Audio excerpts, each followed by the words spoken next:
కిరణ్ 8 ఏళ్ల పిల్లవాడు, తెలివైన మనస్సున్నవాడు. అతను ప్రకృతి రమణీయమైన అటవీ ప్రాంతం సమీపంలో ఉంటాడు. ఇది సాహసాలతో నిండి ఉంటుంది. ఒకరోజు కిరణ్ అడవిలోకి వెళ్ళినప్పుడు, అదే సమయంలో అతను ఎల్లా అనే ఏనుగు పిల్ల చూశాడు. ఇది పెద్ద చెట్టులో మామిడి పండ్లను అందుకోవడానికి ప్రయత్నిస్తోంది.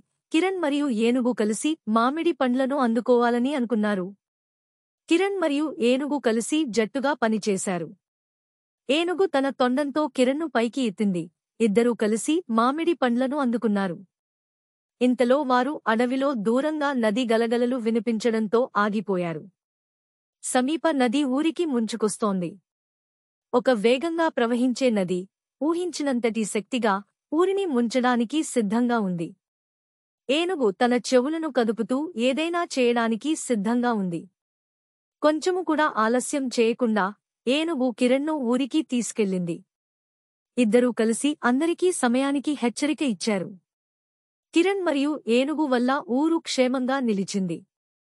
ఆ రాత్రి నక్షత్రాల కాంతి కింద వారు తమ స్నేహాన్ని మరియు సాహసాన్ని జరుపుకున్నారు.